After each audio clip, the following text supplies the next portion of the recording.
I am Jeff Ado.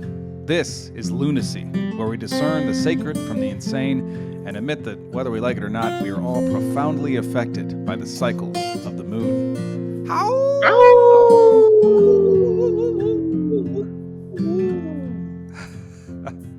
My guests today are Ron Weinrich, who's a very dear friend of mine who is currently living in Israel. He is in Tel Aviv at the moment, and my good friend David Mahmoudieh.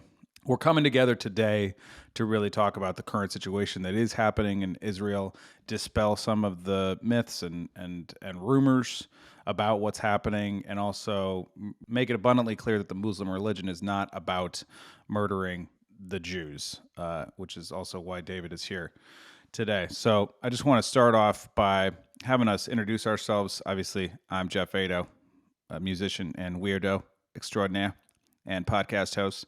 Ron, do you want to go ahead and introduce yourself? Give us a little background on who you are. My name is Ron Weinrich. I kind of live a double life. On the one hand, I'm an artist and musician that have done that for many years. And parallel to that, I've been dealing in transformational training and development for all kinds of human beings all over the world. Today, I lead one of the best business transformation consulting firms over in Israel, which is where I am right now. And we're doing really great work here with some of the biggest companies in the world.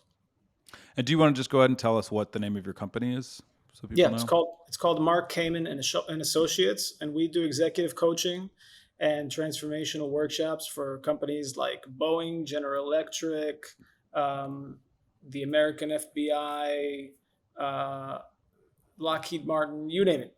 The big banks in the United States, the big Cool. name firms. Amazing. Beautiful. Yep.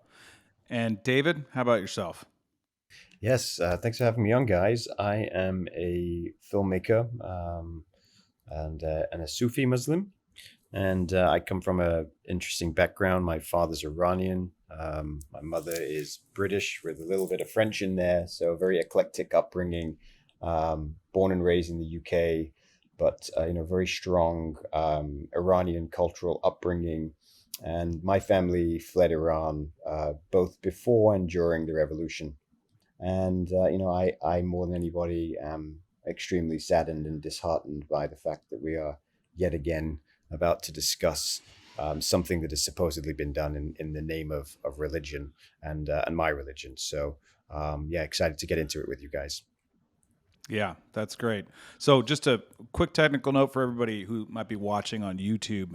David's camera's not working, so we just have audio from him, and you would see his picture if you were watching this on YouTube. If you're listening, obviously you're not going to see anything, but whatever you're looking at, all right? So enjoy that. Hopefully it's a nice view. You know what I mean? You're doing dishes, looking at the sunset or something. If only. Exactly. So great, David. So let's just start with what you kind of already touched on here. I think for a lot of people, there's a myth that it's like, hey, the Muslims, they just want to murder all of the Jews, and that's the nature of the Muslim religion, and I happen to know that's not true, but you obviously could speak from authority. So can we just start there? Sure. What's your position on what's happening, and what's the Sufi position on what's happening, and the Muslim position on what's happening from a religious perspective? Well, look, I mean, at its roots, Sufism is it's Islam, and it's people say it's a more mystical form of Islam. It really emphasizes introspection, spiritual closeness with God. I think people from the outside who don't really understand, Islam, with its basic principles, it'd be fair to say that, Sufis are a little bit more open, and it's more about your own personal journey. And that's true of Islam as well. What I will say is that I do find it a little reductive when we talk about Israel and Palestine as a war between Judaism and Islam, because ultimately, and this is from an outsider's perspective, so I don't want to offend anybody, and I have one of my best friends is Palestinian, and I have very close Israeli friends as well. But from what I really see here and what they tell me as well, this is a war between two richly unique and incredible nations, first and foremost, that have really been forced to coincide have an understandably vengeful predilection towards one another, given the thousands of innocent casualties they've incurred. And I think that, when you take a step back from what's going on, there are agnostic tribes in Africa, Asia, South America who war with their neighbors over the same age-old thing, and it's land. And, wars over land predate religion. We're seeing it in the Ukraine right now, but we don't label that war, Christians versus Christians in a sort of Russian versus Ukrainian context. I know that Israel and Palestine is very unique in the regard that there certainly have been Islamically, or claimed to be Islamic motivated attacks by, groups like Hamas, and so forth. I can tell you from firsthand experience that there is absolutely nothing in the Quran that justifies the killing of innocent people under any circumstance. And, there's so much disinformation out there, things like, the jihad or whatever else. I mean, that's also been, taken wildly out of context. For those who don't know, jihad literally means the struggle. Mm-hmm. And its actual literal contextualization is a struggle against one's evil inclinations.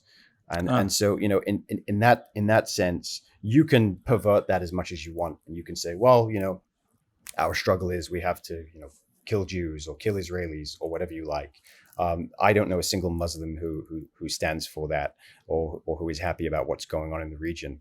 And then, at the same time, I also look at it from the other side of the coin, and I can sympathize with, as much as I can sympathize with the innocent Israelis whose lives have been lost. I can sympathize with the fact that on the account of Hamas, now innocent Palestinians are also losing their lives. So, I really come to this issue with tremendous sympathy for both sides. And, I would like to say hope that it can one day be resolved, but I'm honestly losing faith that will happen in our lifetime. So, I'm very curious to hear what somebody like Ron has to say about it as well, coming from, being on the ground in Israel and seeing this firsthand. Yeah, that's brilliant. Ron, what do you think about what David had to communicate there? I just want to preface two things before I actually answer your question. First of all, if there are any, so I'm currently in Israel, and there are rockets being fired by Hamas into Israel all the time. So if there is going to be like a missile siren going on outside, then I'm just gonna say so, and then I'm gonna bail for about 2 minutes, and then I'll come back. Okay. That's the first thing. Second thing is, I didn't say in my introduction that what I didn't mention is that I was actually a tank commander in the IDF. I was also injured severely while leading my men in combat in a war that was between Israel and Hezbollah, which is a militant regime that runs Lebanon, and that was in 2006. That war, I was also injured there pretty severely, and I've also served as a soldier in the disputed territories of Judea and Samaria, and all those things that people see on TV with those, with the Israeli soldiers that are going into those villages, and all those stories that people hear about. I've been there myself. I actually have seen it with my eyes. I've actually been there with my own 2 feet. So I have a lot to say about it, and much of it can approve of some of the things that are said, and much of it can also deny a lot of things that are said generally. Okay. So give me the question again, Jeff. I just wanted to know what your reflections were on what David communicated, particularly about the nature of Islam is actually not to commit war. In fact, the Quran says nothing about that, and just kind of where we are now with the results of the origin of Israel, etc. So, a couple of things. First of all, I'm not a Muslim. I've never actually read the Quran. I don't read Arabic. I don't like commenting about things that I don't actually have. I've never, like a book that I've never read. So it's not. I'm just saying that flat out. And having said that, I know even from the Torah, which is our holy book, the holy book of the Jews, the Old Testament, the Bible, whatever, the Old Testament of the Bible, it's that those books are there's what we call, at least in Hebrew, it's called the pshat. Pshat means is that when you take the text of the book verbatim, or or you take the text of the book with interpretation. When you try and extrapolate, and what did God really mean here, and when we start to look at the different ins and outs, and why did he choose this word, another word, and so on and so forth. So there's so many. It's like there's such a spectrum, such an array of different opinions about what the same sentence in the holy book can say, and everyone takes it in their own direction. The same thing exists, like we know from the who knows how many denominations are in Christianity, and the who knows how many denominations are in Judaism, and who knows how many denominations are in every major religion. So to what David was saying, that that it doesn't say in the book, at least from what I know, but I'll take his word for it, that it doesn't say explicitly the words, to kill the Jews or something, or to kill innocent people. Okay, it might even say the exact contrary: do not kill innocent people. But of course, human beings will be human beings, and they'll take, based on what they've been through and who they are and where they're from, they'll take it into some kind of other direction, and extrude that out to God knows where. Yeah, definitely. That's the particular insanity that we're trying to discern, is The lunacy. the lunacy. Exactly. The lunacy of what's happening over there right now is that, a lot of these extremist groups, Hamas in particular, in this instance, is really taking, words in a holy book and reinterpreting them so that they can justify murdering innocent people, and that's what's happening right now. That's kind of what you're getting at as well, David? Yeah. Yeah, I mean, one of the Sufi sheikhs that I follow very closely, Sheikh Nurjan, up in Vancouver, he says it perfectly. He says that when you read the Quran, really the Quran is reading you. And, I 100% agree with that. And I think it applies to every religious text. You will find in it whatever you seek to find in it. And, I think that, and I can only speak for Muslims because I am a Muslim, but, the Muslim population is literally a quarter of the world. There's almost 2 billion Muslims. We struggle a lot because of post 9/11 events to persuade people that those things are the exception and not the rule. But that is the case, and it has been the case for hundreds and hundreds of years, for the 1400 years that Islam has existed. And of course, there has been holy wars in every single major religion. But I think that Islam more than ever is at a place where the majority, I can't even call it a majority. It's bar a very, very small few, like 99.9% of Muslims. They just want to live a life of peace. And our religion is a religion whose ruling principle is peace, and literally the concept of peace be upon you. This is what we say to each other. This is what we say about our prophets when we mention them. One thing that people don't know about Islam and the Quran is that we revere Jesus as much as we revere Muhammad. When we mention Jesus' name, we're supposed to say peace be upon him. And in the Quran, Jesus is mentioned more than Muhammad, in fact. Really?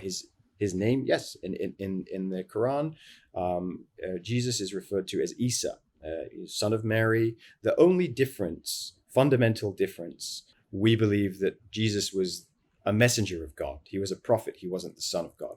And we put Muhammad on the same pedestal. We do not believe that Muhammad was the son of God. The only reason why Muhammad has, peace be upon him, has so much stature in Islam is that we believe he is the last prophet. So that's why we talk about him so much.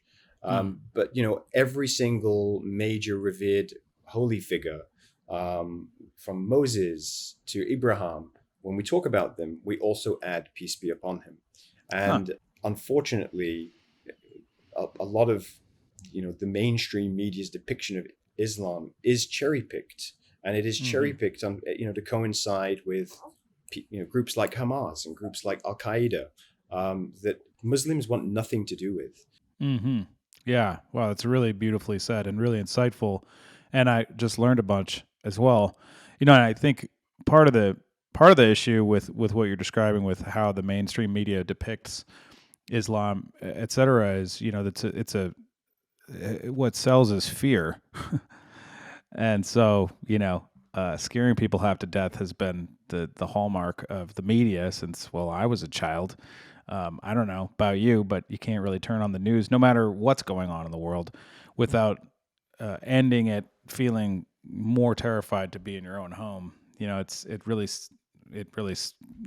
operates from the fear based operating system, and cherry picks, as you say, all these terrible things that are happening in the world, so that then we're more afraid of this entire religion versus what's actually going on. I also want to just say how much I appreciate that you as a Sufi man, as a Muslim man, are speaking up about what the reality of your religion is, and that this does not reflect who you are and the vast majority of people who are Muslim, and that this is an isolated incident that's getting blown out of proportion, that then looks like, oh, these two religions are going head to head and they hate each other, they're trying to murder each other, when that's really not the case.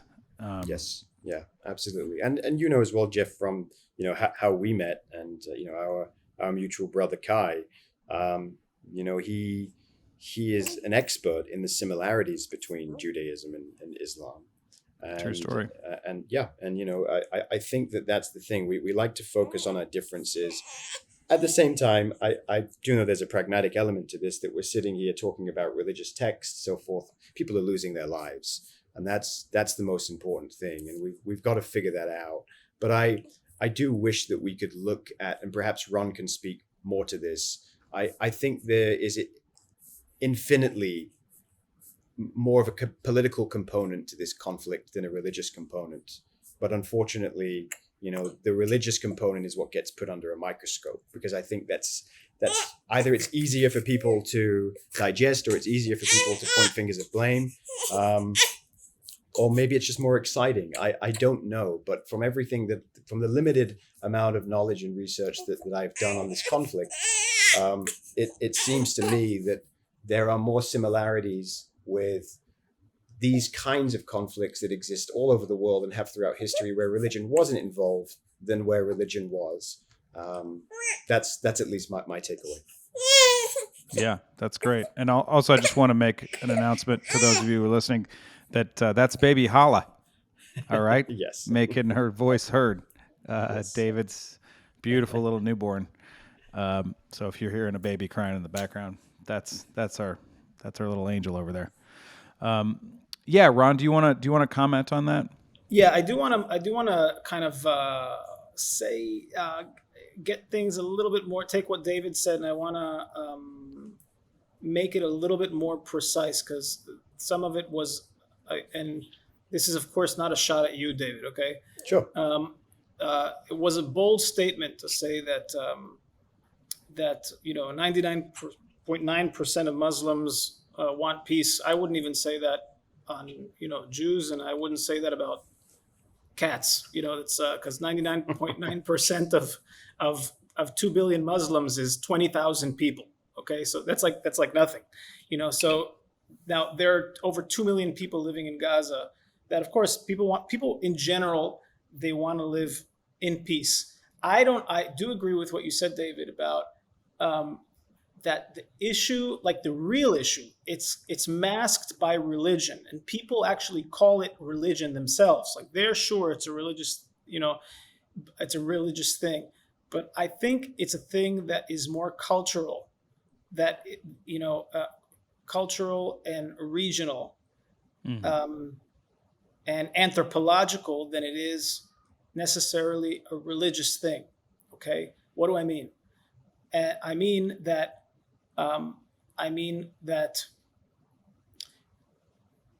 the people in Norway are very depressed. These are like exclusive things to certain areas. Um, there are like different peoples or different cultures have different phenomena that come up in them. One of the one of the things that comes up, one of the phenomena that a lot of times we see um, in the Arab community. I wouldn't even say, I wouldn't even say um, Muslim community. I'm not sure I would say that. I'd say more perhaps in the Arab community, and even that, when I say in the Arab community, I wouldn't say in for Arabs as a race. It's not like a racial thing. I'm talking like as a culture. Okay, like listen, technically I'm from the Middle East. I was born in Israel, and I lived half of my life in Israel. Okay, and there is something to be said about like tribal cultures. Okay, um, if you if you drove 20 minutes from where I live to an amazingly friendly Palestinian city called Taibe, okay, you'll find out that there are like 4 or 5 last names. Most of the people in the village, they have four. They all share the same last names, because there's like a tribalness that the whole family lives in the same place. And if you mess around, if you did something bad to the other family, then there's going to be bad blood between, there's going to be like honor issues, respect issues, and it turns into these these brawls. Okay, Family very, very feuds. family feuds, yeah, but family Hmm. feuds that are like mafia-esque. Okay, Okay. like people showing up with machine guns to people's weddings and things like that. See, or the whole thing, the thing about like, I hear it from my home sometime when there's a wedding going on. You hear music and everything, and people take out a machine gun and start shooting in the air. And it's and now on the West, people might think like Jesus Christ, what is this about? It's like it can be frightening for many people, but it's like a it's a cultural thing. People might even say, "Oh, see those militant Muslims," and and anyone that can really see through it says it's not even necessarily that. And it's not that all Muslims, but there's something to be said that there is a culture of that. Okay, now, I personally don't get frightened about it. Okay, it's like for the same reason that people might say that it it might seem psycho to people that that the fact that they circumcise their babies and chop the tips of their babies penis off is like it can't get any more messed up than that. And if I look at it, I could say, yeah, I could actually see I could see how that could happen, like that, how someone could see it that way. But there are cultural norms, and there are cultural norms um, that in tribal cultures happen, especially in the area where we live in the Middle East. You got to remember that, well, not you, but anybody. It's interesting to look through to just remember that every country and nation in the area, Lebanon, Syria, Jordan, Egypt, Tunisia, Libya, Morocco, all of North Africa, all through, and of course the whole Middle East, are all either kingdoms run by kings and princes, okay, or run by dictators, military dictators. And those, there is like, if you were born in that area, you didn't have a damn choice about, you didn't have any freedom to do what you wanted. Like you learned what you learned, you were taught what you were taught. If you were little in school and they taught you to say, death to America, then that's what you did. Like you and I would also say that. I don't have any, like, it's clear to me. Also, by the way, the children in Gaza, they didn't have any, they had no choice about, what they were going to be taught. They had no choice about it. The streets in their city are named after martyrs who killed many, many innocent people. That's like their George Washington. George Washington Street is going to be whatever his name was that, killed children street. And they're revered, they teach about it in school and all this. And then it causes an internal culture which is really, really, really, really toxic. And that's what these days we have to contend with. And it's a tragedy, that there's some really, really tough groups, really bad. I'm going to say this even. There are some really, really evil people that they have a lot of power, and they take the guise of Islam to carry out their deeds and to convince other people that it's Islam. Absolutely, 100%. I couldn't agree with you more on that. And I think that, one thing that I've really sort of realized in the other religions that I have taken time to study or learn about, as I mentioned, my mother's Christian, father's Muslim. I was raised Muslim, but obviously I learned a lot about Christianity along the way as well. And I think that anything that is pure is vulnerable. And I think that religions at their roots, that they are pure and they are benevolent and they open their doors to anybody. And, we even have this in Sufism as well. You don't turn anyone away. And so I think that makes it very easy for these bad actors to come in and falsely represent any religion. And I've certainly seen that with my own eyes. I've seen the abuse of Islam. I've seen the abuse of Christianity. So I absolutely 100% agree with all of those sentiments. I will also say this. I think that you make a great point about the cultural differences and frictions that have existed in that region. All of those countries and areas were warring with one another before Christianity or Islam existed. These wars have been going on for thousands and thousands of years. Now there's a new label and there's a new flag to have it on the front lines and say, well, this is in this name or it's in that name.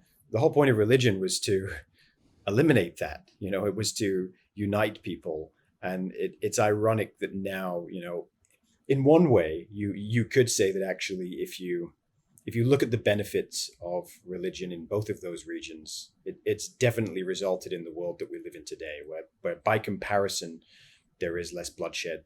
We are a relatively peaceful, global community in the grand context of things. Unfortunately, when it's bad, it's really bad, like in this instance. And this is why this is such a tricky conflict to deal with, because there is deep, deep pain that goes back generations. And I think that more than any other region, more than any other conflict, this is the one conflict in the world where culture permeates into the religion rather than religion permeating into the culture. And I think that unfortunately, because of the post 9/11 world that we live in,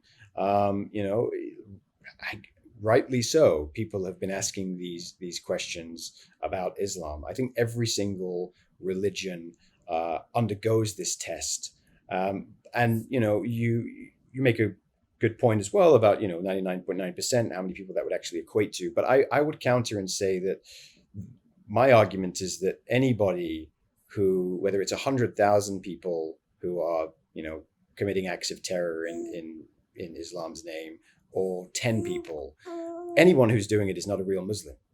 So, and those kids that are being raised in Gaza to hate the West and to hate Israelis, they are being indoctrinated with something that also is not Islam.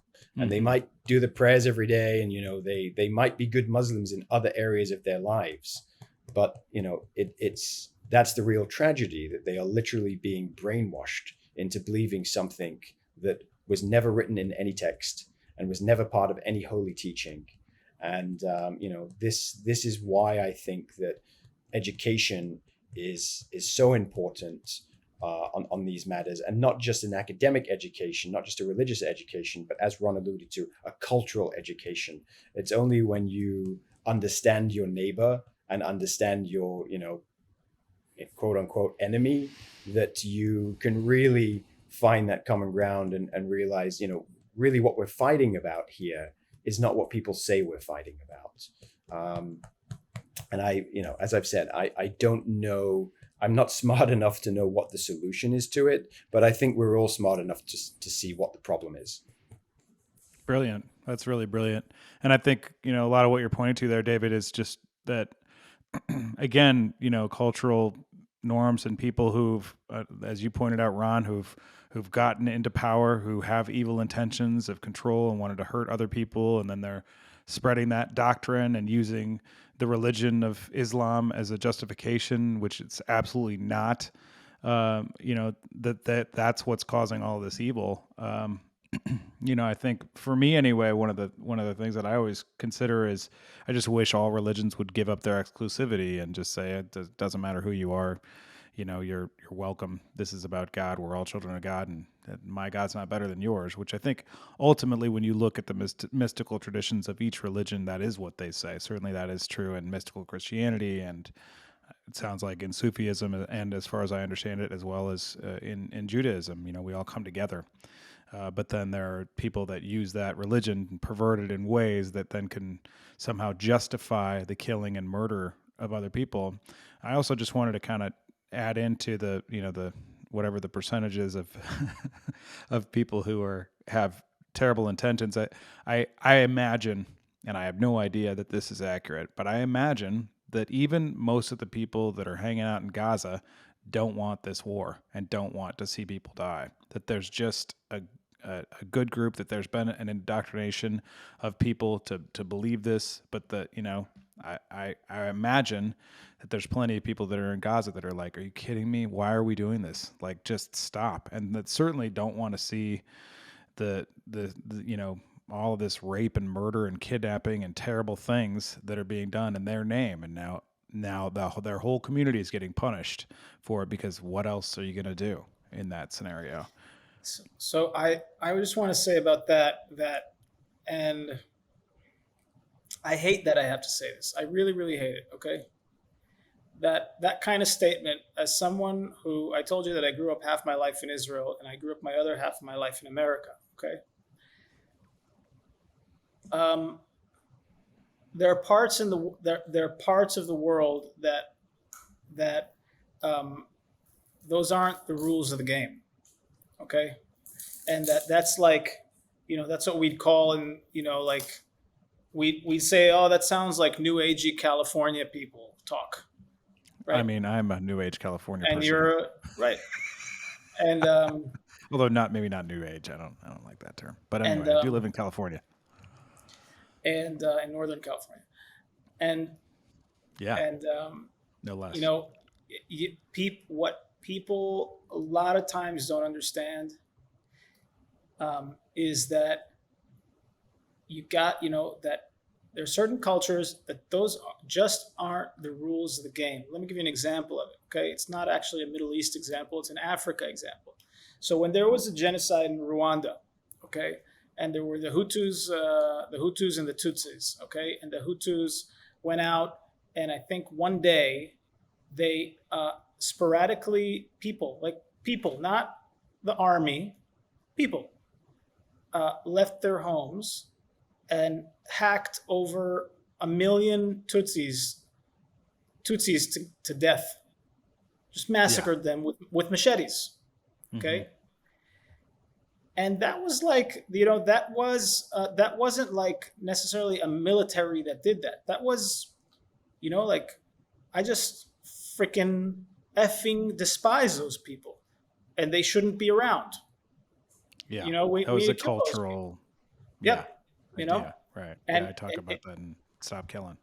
Yeah. And it's like, and we could imagine and wonder how in God's name can anything like that happen. Right. But it can really happen in certain cultures. And I have to say, I mean, I don't know if people over the last couple of days have been watching some of these abhorrent videos that have been going around. I literally don't watch them because I'm afraid to. The videos that are coming out that Hamas is sending out. But I mean, listen, you got I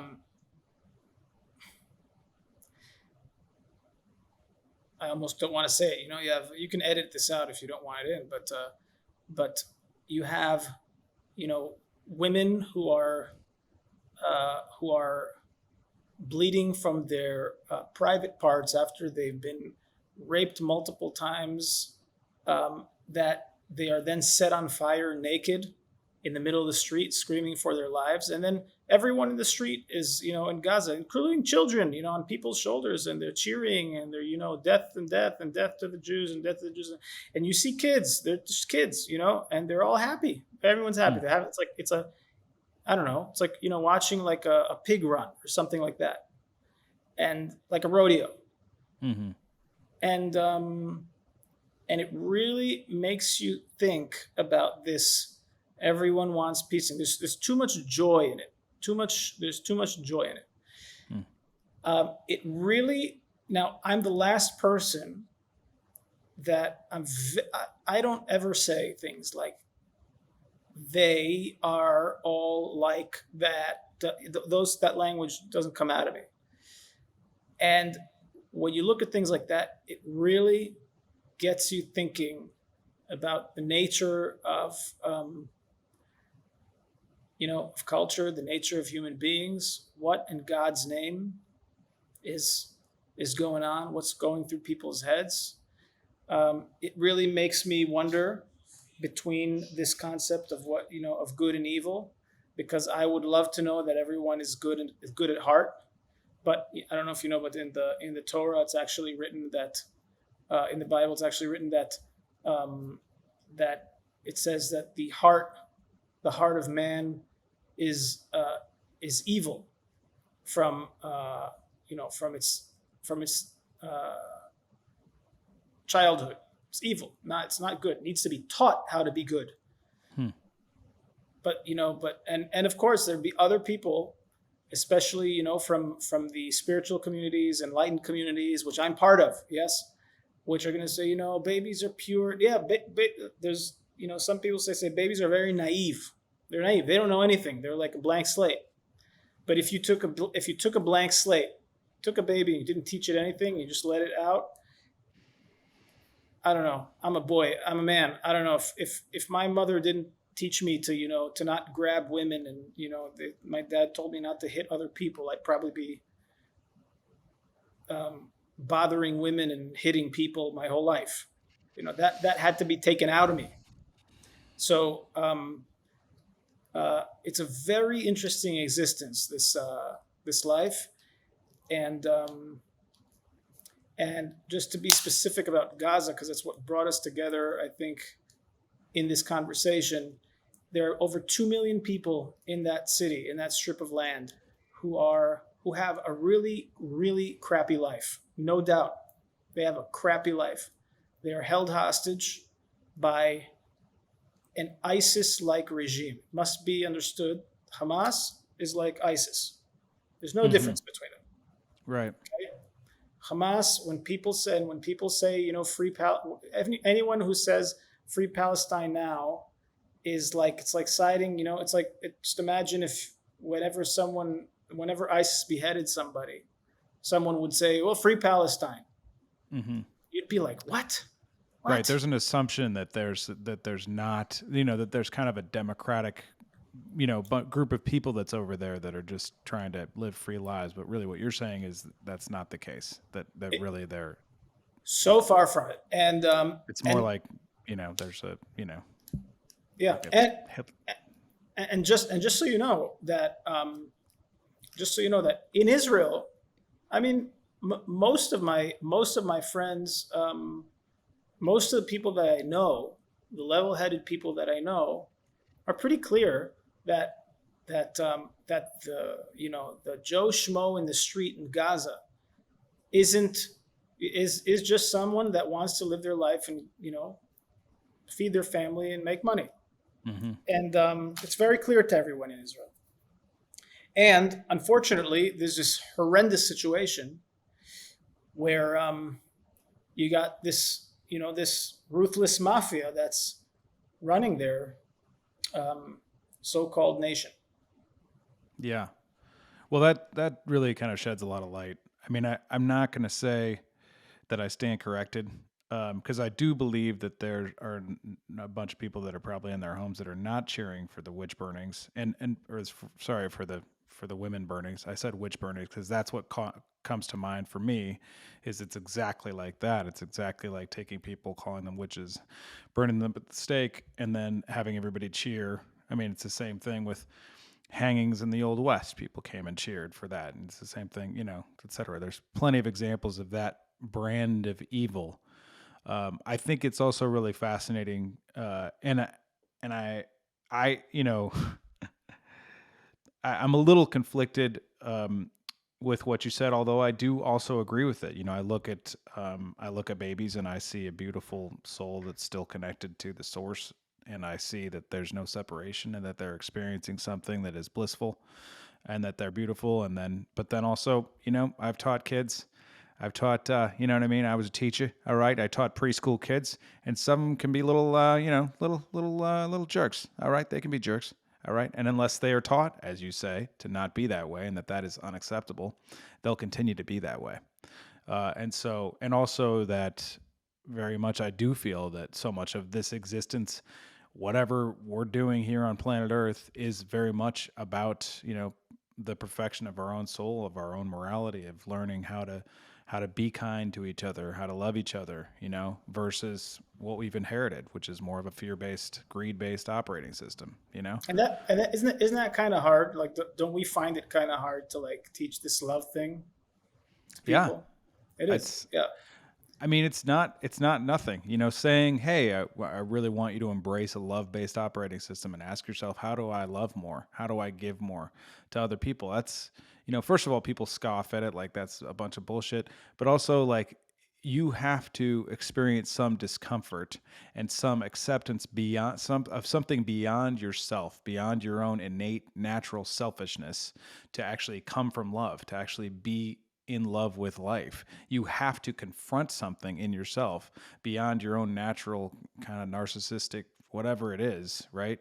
That's going to say, "Oh, I get that we are all related and that I get a benefit in my own heart and who I am from being loving and being compassionate and being kind to other people. And I see something way beyond if I'm willing to experience the discomfort that goes along with not just seeing what I want and what my own needs are, but that sees that, hey, my brother Ron over there in Israel, like I love that guy to pieces, and because I stand for loving him and I know his heart, I know he feels the same way. My brother David, in California, same, and it doesn't matter what religion we espouse.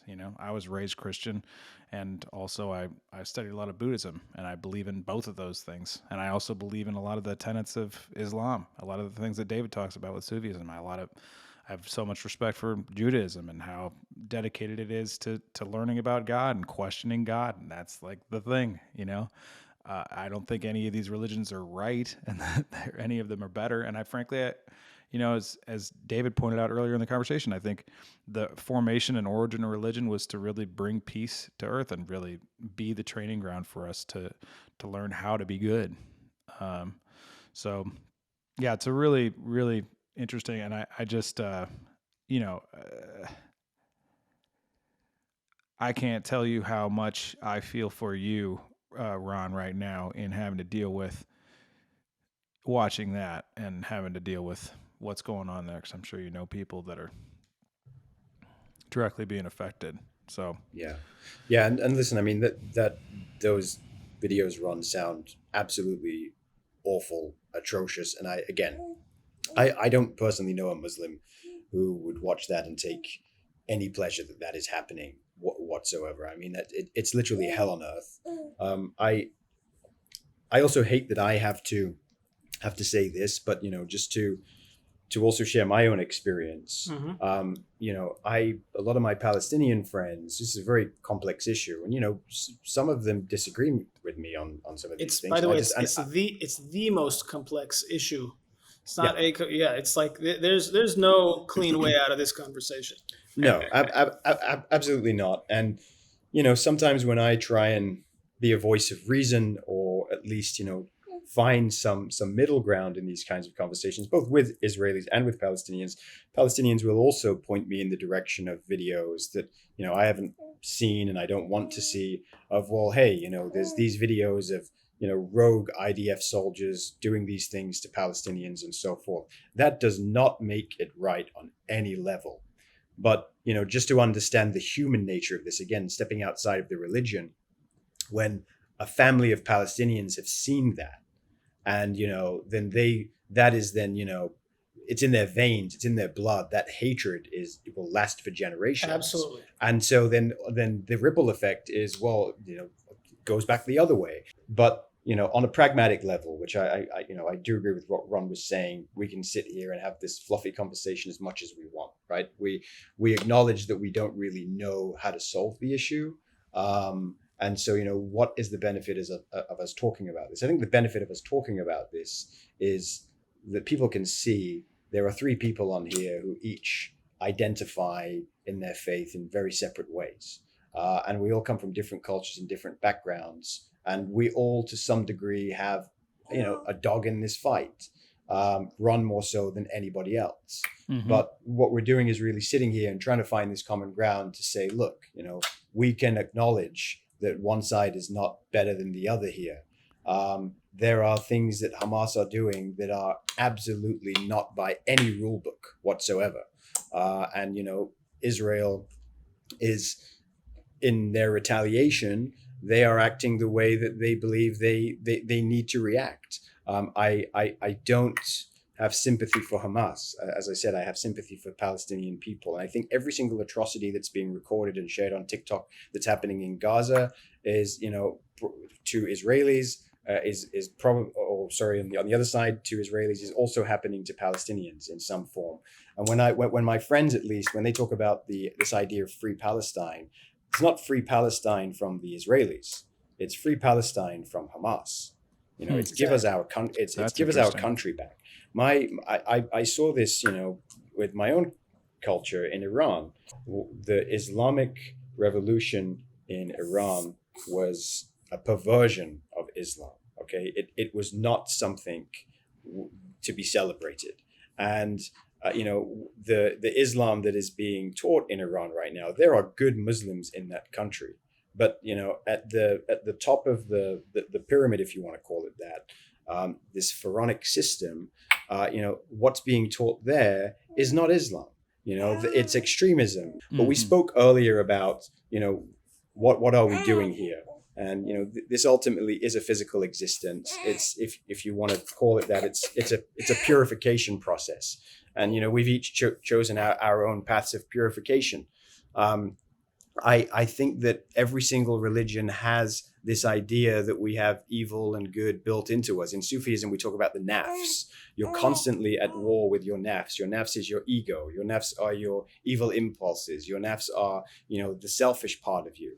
And we really cultivate a daily accounting of that. I'm sure there's something similar in Judaism. Mm-hmm. But really, I think when people talk about these religions, people who aren't part of the religions, from the outside, they look at it that religion is something to be very prideful about and to be very boastful about. That, well, I'm a Muslim, or I'm a Christian, therefore I am. But actually, in reality, most of these religions are teaching you that you are nothing and that you need to reduce yourself to nothing. Mm-hmm. And, it's only when you really dive deep into the religion and into the text, and certainly in the Quran as well, that it's complete reverence to Allah. And nothing in our book says that Allah wants us to go out and kill innocent people. It's really when people stop accepting the rule of their oppressors, in this case, Palestinians with Hamas. But unfortunately, they don't have the resources, they don't have the infrastructure, and they don't have the support or the leadership to rise up against Hamas. And until they have that, this conflict will rage on forever. And Ron, feel free to, disagree or add to that. I totally agree with you. It will continue always unless extraordinary, very, very bold action is taken in order to stop it. Okay. And I wanted to say something. There's one thing that I think it's important to get across in this podcast is and again, this isn't the truth. This is my opinion about it. Okay, um, that um, how can I say this? Many of us have lived such privileged lives that we have never even got close to encountering evil. Okay, like similarly to how people say, "Oh my God, I'm so hungry." No one, very few of us in the West, at least, have ever come close to encountering hunger. Okay, we have like no right to even use the word hunger for probably not even in the West, probably even in the East, most likely. Okay, so evil is a real thing. When I say evil, I mean that when you and I get up in the morning and we get out of bed and you go like, oh man, okay, I'll just hit the snooze button and then okay, and then I need to get to work, or I'll just go brush my teeth and I'll make myself some coffee and da da da da. I'll go to work. I'll see what I'm going to watch on Netflix tonight. I see where I'm going to go with my wife tonight. To which restaurant we're going to go see. That's like the mundane, regular, ordinary kind of life that people live in. I don't know, in a country like America. Okay, there are other people in the world, and it doesn't matter if it's a Hamas terrorist or if it's a gangbanger out of Compton, or if it's a mafia, drug dealer, drug peddler in New Jersey. Okay, there are people in the world that when they wake up in the morning, the meaning of their life is to disrupt and to kill. And that's part of the reality of this wild existence. There are literally people that they wake up and that's what they do in life. Mm-hmm. That's their agenda. And there's serial killers, etc. Yeah. Yeah. It's like really unbelievable. Mm-hmm. They have a whole organization that's committed to it. That's what they do in life. They traffic children and women and Mm-hmm. and it's Those people are unbelievable real. to us. It is real, Mm-hmm. and there's no shortage of them either. And the only way to deal with those people, since they're so malicious, it's like the only way to deal with it, unfortunately, is to have a conversation for peace, create an atmosphere for peace, and to send all the healing energy in the universe towards them and towards their children and towards all the people that are affected by them. But those people, unless they're taken out of the equation, they will, it's not like a rotten apple that's going to infect the other apples around it. It's like a rotten apple that's going to eat all the other, that wants to destroy the whole bushel around it. So,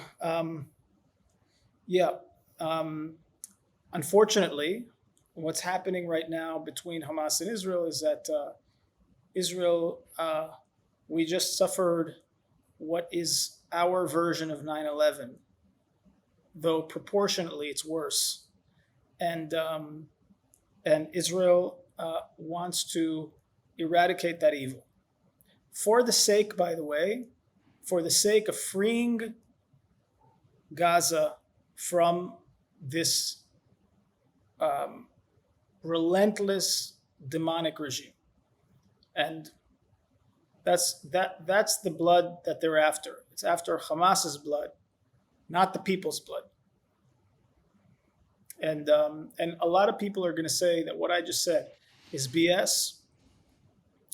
And unfortunately, there's going to be a lot of collateral damage. There will be. It's horrendous. It's horrific. And Israel does what it can to stop that by all kinds of things that I could tell you about. But ultimately, it's the nastiest business that there is. That's one of the horrible truths of life, unfortunately. Yeah.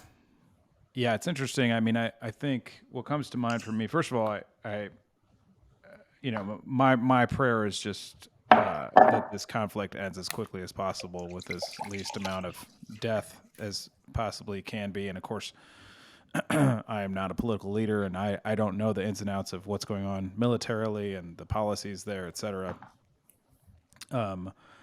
Like I can't say, from my perspective, you know, the three goals of Buddhism are to do good for others, and stop all evil.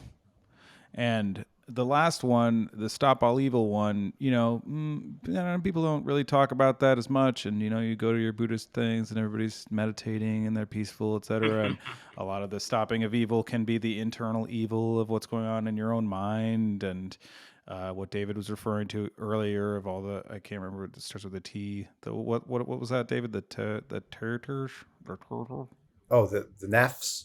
the nafs. Yeah. Yes. Dealing with all of your nafs and all of your desires, etc., and stopping those and really being pure of spirit. But stopping all evil also means stopping the evil that would rule us. It means stopping the evil that's of the people that are trying to oppress us and be in control. And the only way that that stops is if those of us who have pure hearts, who are of a love operating system, who are really striving for that, stand up and say, no, you don't. Not on my watch. I am here to say that this will not stand, and do whatever it takes to stop that particular evil. Now, of course, identifying those people, those actors, etc., that's a huge challenge. And I think what you're pointing to is like what we need is an enormous cultural shift. And we also need the capacity to get through to all people everywhere, particularly in these regions, and create dialogue for people to actually talk about alternatives and rising up themselves. Well, I also. Oh, sorry. Go ahead, Ron. And I would just to finish off what I'm saying really quick is, I think like, this kind of conversation, what we're talking about is absolutely, whatever. I'm a dude in California, whatever.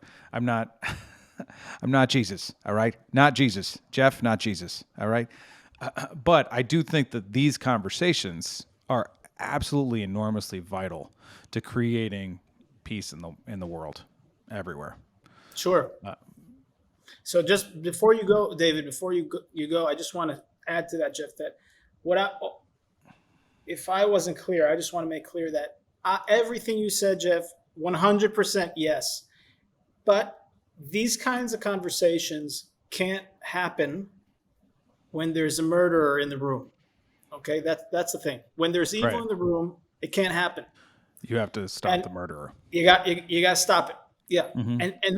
and then we can have that conversation. That's the paradox of it. It's Right. like we all How do want you love. arrest the murderer? Yeah. That's it. And that is a freaking thing. It's a freaking thing, and it's messy as messy can get.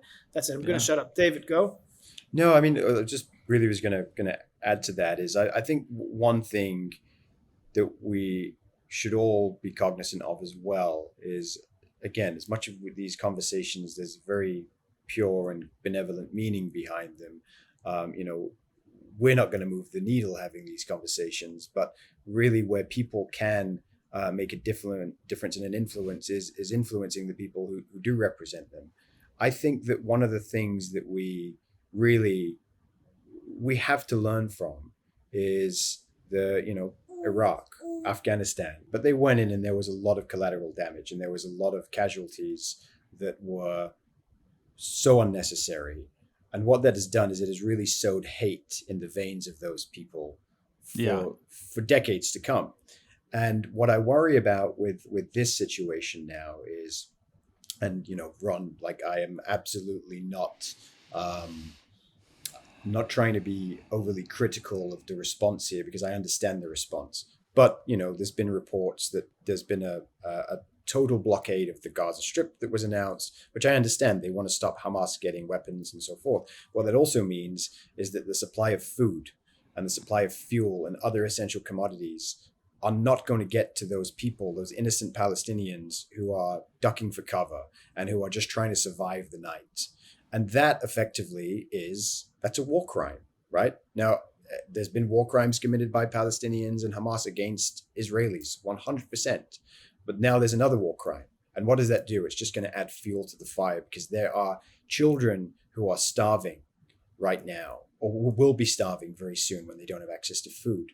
And there's going to be a family, and there's going to be one or two survivors from that family who go forth believing, well, this happened to us because the Israelis would not allow supplies to come in, because that's what they're going to be told, and that's what they're going to grow up with. They're going to grow up believing that. They're going to grow up obsessing about it. And, this is how these, bad actors like Hamas, like ISIS would not have been around. They would not have had the type of recruitment that they had if it wasn't for the pure hatred and vengeance that people in Afghanistan and Iraq had towards the US and the West as a result of their war.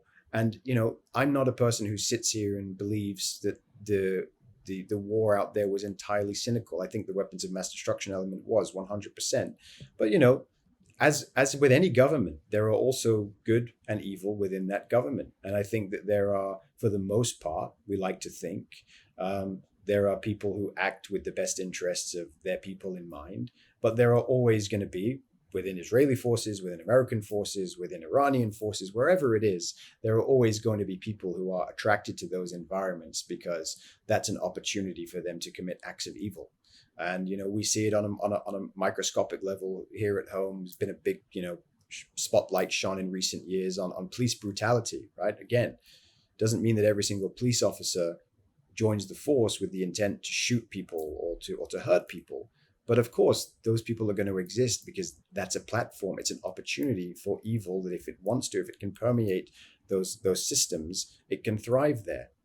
And, we are about to embark on, it's basically a fueling operation. We are going to, through no fault of our own, through no fault of the Israeli people or the Palestinian people, now here we are again, fueling this fire. And I think that really people have to put pressure on their governments to be outspoken a little bit more, I feel, and to really contradict the message that these people are going to be fed by Hamas, and to say, listen, this war is not against you.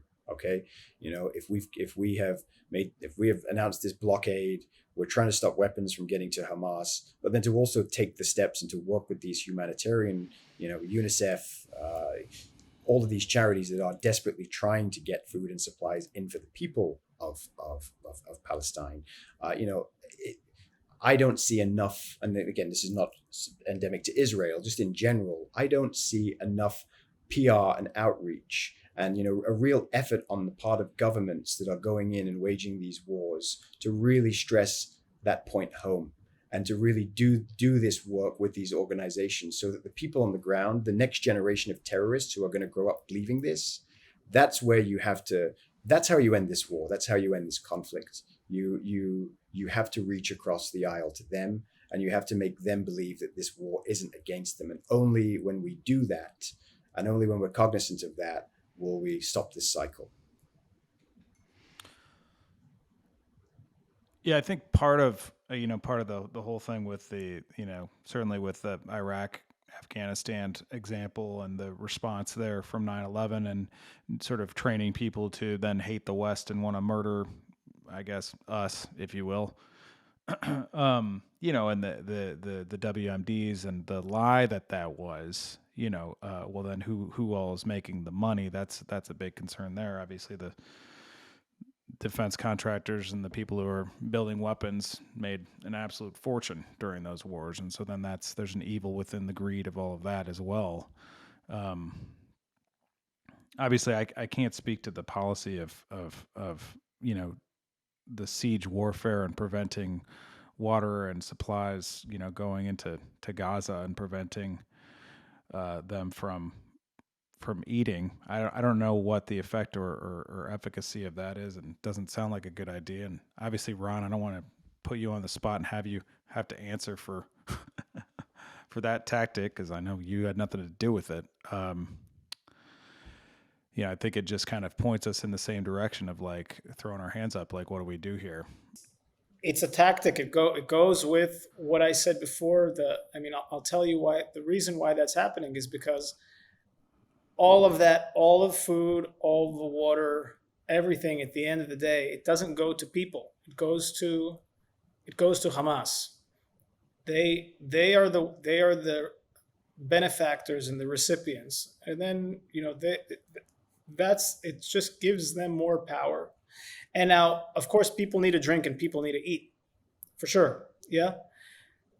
And it is intentionally applying pressure on them, intentionally, because, like I said, this situation is the messiest situation there is, and the intention is to do whatever needs to be done in order to behead that snake, and and it's like you wind up it's like you almost have to be the biggest asshole in the world, but to set the record straight. And what you said, David, I agree.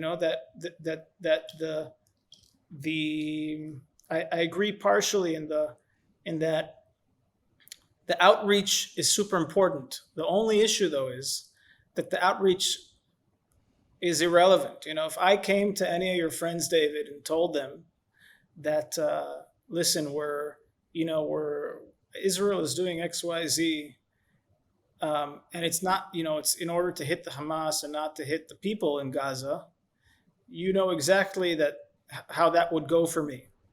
Yes, no, of course. It would go in one ear. That the outreach is irrelevant as long as the snake in the room exists.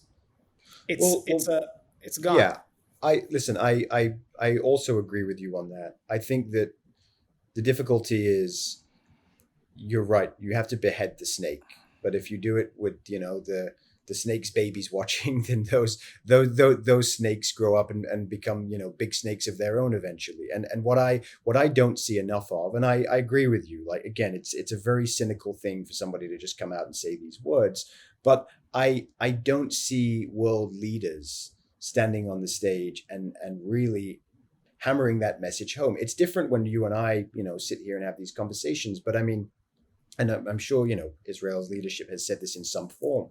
But I watch Netanyahu, and this isn't to be critical of anyone. This is just me offering an observation. I watch Biden. I watch a lot of people sit there and they talk, very forcefully, and we're going to do this and we're going to do that, and there's very little.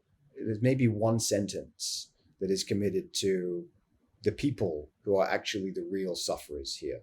And for every single, Hamas fighter that is probably going to be killed as a result of this retaliation, I don't know the numbers, but I'm sure there's going to be more civilians killed. It's always the way. And I think that it does make a difference. It does make a difference when you hear a president of a country like the United States showing empathy for the people who are affected, who are not the enemy, and to really stress that and to say it multiple times. And to not just add it as a footnote to some speech that talks about, military might and standing with our allies and so forth. That's all important as well, but there has to be a balance. And I across the board, whenever there are these conflicts, I don't see enough humanity in these words. And I think words do matter. And I think that when people look at these, and everybody has access to a mobile phone, to social media, it's not like the old days where you'd have to, in World War II or World War I, where you'd have to, fly a plane and drop pamphlets with, propaganda on them and whatever else. Like, still goes on in parts of Africa, unfortunately, where they're a little more disconnected. But in Gaza, in Israel, in the regions that we're talking about, if you want to get a message to people, you can. And I think it's important where that message comes from. And again, I'm not an expert on this issue, and I could be entirely naive with what I'm suggesting here. But that's the one thing that I notice when I look at the response here. I see not enough emphasis on the humanity and sympathy for the people who really have done nothing wrong. And that goes for both sides. That's for the Israelis and for the Palestinians. Those Israelis who were massacred, they did nothing wrong. They went to a music festival. Those Israelis Right. who were kidnapped and are now held hostage. Like, what are they going through? I mean, Yeah. Ron spoke about some of those videos. I mean, this is the worst possible thing you can imagine. but I think that, this is definitely a war against the perpetrators, and not the people that they unfortunately share their lands with. Yeah, and I think it's I think it's also important because people. I think it is also important to know that Israel does things like dropping flash bombs, before they drop the actual bombs on targets, right? They actually tell people to evacuate before they blow up buildings, which is sort of crazy from a militaristic perspective, but also like somewhat definitely demonstrates, that they're not out to murder everybody. They're really out to murder Hamas people and cut the head out the snake, as you say, Ron. And I think so. I think that's important for people to note, and also that the attacks that are being waged, the kidnappings, et cetera, are just being done by people who are just out to cause total disruption and acting out of pure evil. I mean, it's raping people and then burning them in the streets and then cheering about it. That's just it's. I want to say it's inhuman. It is. It's absolutely evil. So then, how do we come to terms with all of that? I think part of the equation here, it's not impossible for people to rise above their regime and then take charge and forgive. Mandela did it. He did it quite well. The whole Afrikaans regime was terrified that he was just going to take power and then line them all up and murder them. And quite frankly, like, he could have done that, and he could have for sure gotten the support of the people in South Africa to do that, and he didn't. He didn't. He took all kinds of steps to make peace and to make acts of forgiveness and get all of the wives of all of the leaders together and at the same dinner table and talk it out. He did the whole thing with the rugby match when they won the rugby cup. That was a huge effort for him to unite people and foster forgiveness, because that was, he's a perfect example of a leader who really stepped into a really awful situation, and not that South Africa is perfect, but like created a much more peaceful situation than was previously. So then how do you encourage that kind of leadership? The second verse of my song, Stop Killing. And well, it seems like we can't get our heads right about all this dying. Our big solution to all of this fighting is more fighting. When will we wake up and see this equation? It just doesn't function. The more we feed it, the more we're bleeding. Perpetual combustion. How do we get to a place where everybody wins? How do we get to a place where nobody dies? Come on, how do we get to a place where everybody wins? How do we get to a place where nobody dies? Stop killing. Amen. So I think, like, I bring that up because, like, in that song and in this conversation, when are we going to see that, the more that we feed this problem, the more that we're just creating combustion, Yeah. And then so to that point, there's no grieving. There's no grieving that's happened. We haven't done like a collective grieving of all these different wars. And you look at the history of the Middle East, and there hasn't been like a huge grieving where people have come together and said, okay, we want to cry for all the people that have died in all of these conflicts and clear the books on that and really create a situation where we can come to terms with the pain of all of this from a human perspective and really cry for it and wail about it, so that there's actually a healing versus just using that to codify the ability to murder. Well, they killed my parents, so I'm going to kill them, those bastards. There's no grieving, there's no reciprocation, there's no coming together. Like, really, honestly, I think what we need more than anything is tears. I don't mean that flippantly. There's just, we culturally and globally have not come to a place where we realize the absolute necessity of grieving these losses And because we don't stop to grieve, the battle continues. And it will always continue until we get to a place where we just are able to stop and say, okay, no. First of all, no, under no circumstances are you allowed to murder each other in our name, in my name, in my brothers and sisters' names. And also, can we just stop and like grieve, like the loss? I know, you hear about all these things, the things that you mentioned, Ron. It's just like so unbelievably awful. I know, I know people in Grass Valley where I live. My a good friend of mine's brother was at that party, and he was there to make sure that people didn't totally trip out. He was like a guardian of the event, and now he's dead. He's dead. So then, how do you come to terms with that? Having all this terror. So I don't have a solution either, but I do wholeheartedly believe that at some point we need a global grieving and at least a local grieving on all sides about all the loss that's happened, and we need to open ourselves up to that idea. And I definitely agree, David. With what you're saying, there's just not nearly enough compassion being demonstrated and spoken about by the leadership in any side of this conflict. You just hear the teeth. Yeah, and look, I mean, I say we. I mean, I'm an American citizen now, but I wasn't living here at the time of 9/11. But I'm sure Americans felt the Where were you same living? way. I was living in the UK, and where I was raised, and even watching the aftermath of that in England, we were very much part of it. We obviously stood side by side with the US, and we went into every region they did.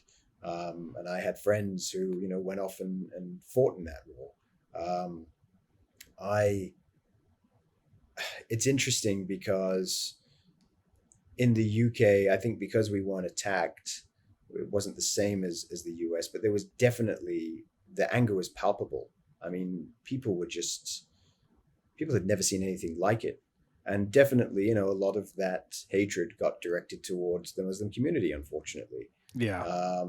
And I, as a fairer skinned Muslim, was definitely got off a little easier than some of my brothers and sisters who didn't. And this is, back then even, there was very little thought or consideration for the people of Iraq, people of Afghanistan, but also even for Muslims in general within the British population, within the US population. But I understand it. I don't agree with it, but I understand it. It was something that was raw. It was a culture that nobody really understood, as committed this, or sorry, people who claim to represent a culture and a religion that nobody understood.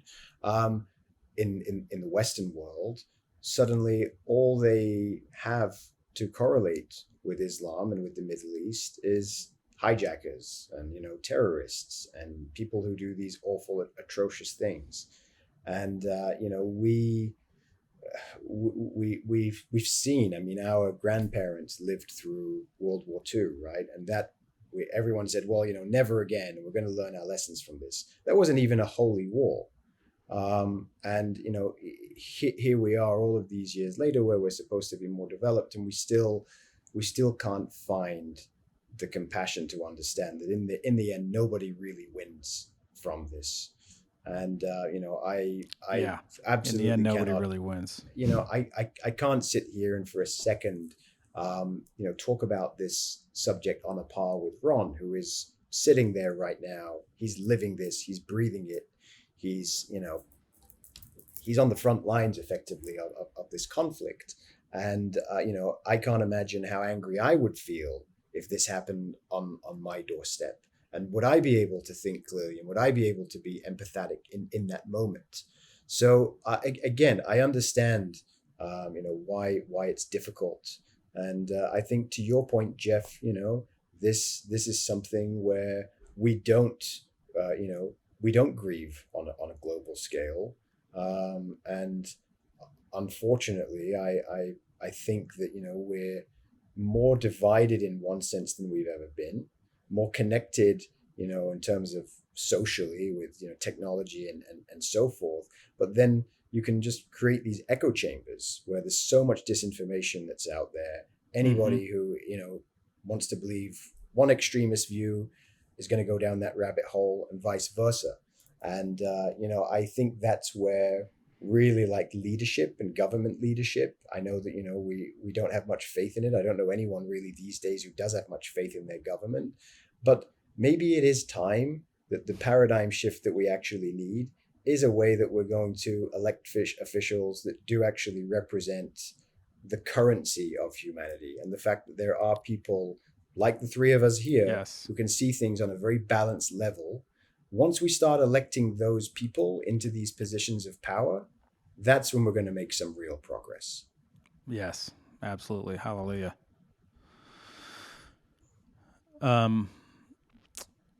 Anything else that you want to add at this point, Ron?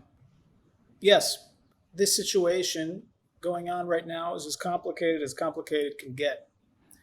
There's going to be, you'll already see that social media is hustling and bustling and ranting and raving between those who are sounding the horns and beating the war drums to end Hamas, and the other, and then automatically that will conjure up a massive swarm of people who are going to bang the war drums and sound the horns of Free Palestine, as if those things are related.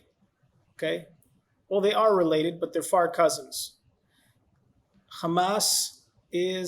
The existence of Hamas is, and perhaps the biggest destroyer of peace. Okay? With Hamas out of the picture, peace would happen 100 times faster. With Hamas in the picture, it ain't going to happen. Okay? So people just need to, if you want to free Palestine, like David said, we have to free Palestine from Hamas. That's the name of the game.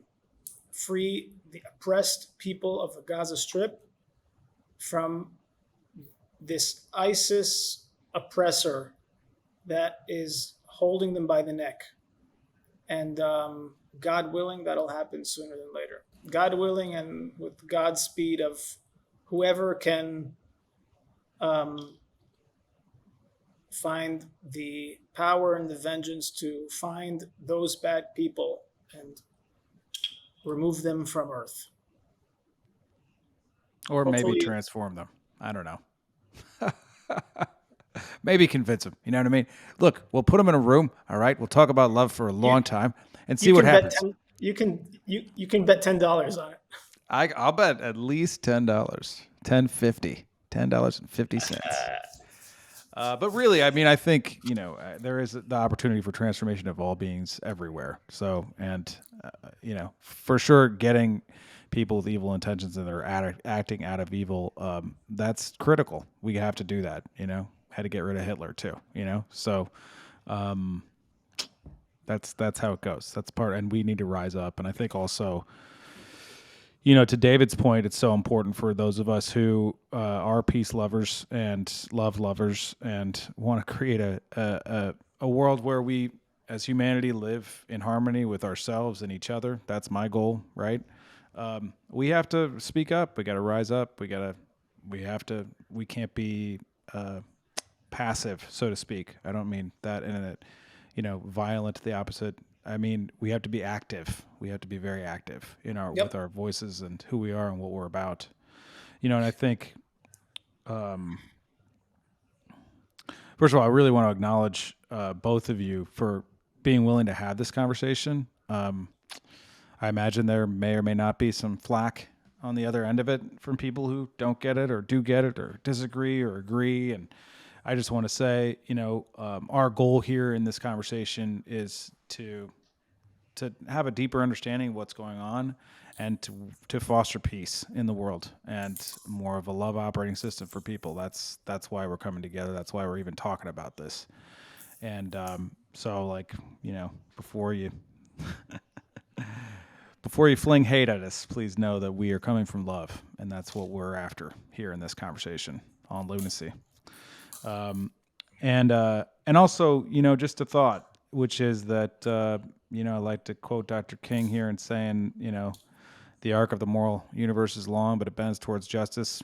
I think that's true. I think we're all learning here. I think, you don't see people walking around in shackles, slaves anymore. Not to say that there's not slavery anymore. Women can vote, at least in this country. We are improving culturally. There is actually less war on this planet now than there ever has been in the history of humanity. So there is hope. And this is yet another conflict that, in many ways, in my mind, is geared to just like put it right in our face. Hey, wake up, speak up, light up, come from love.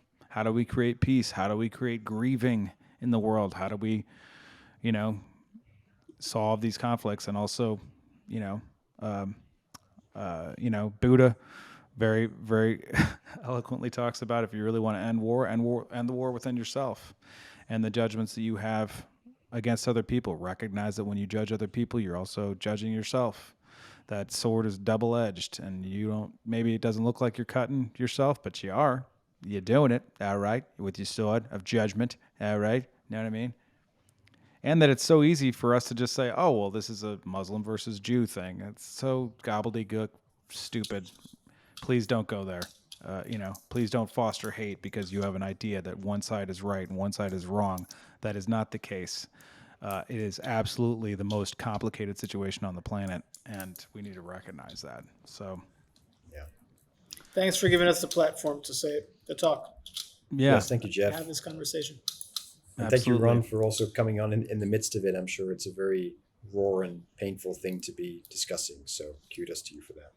Thanks. Thank you, David. Yeah, and really just, Ron, really wishing you so much peace and protection and love, and I hope this whole thing ends soon, and come visit, for God's sake, please. Like tomorrow. Bring your whole family. I don't care. You know what I mean? We got room. We'll figure it out. Soon. All right. Beautiful. All right, guys. Thank you. All right, gentlemen. All right, everybody. Much love to all of you out there. May we create peace in the world. See you next week.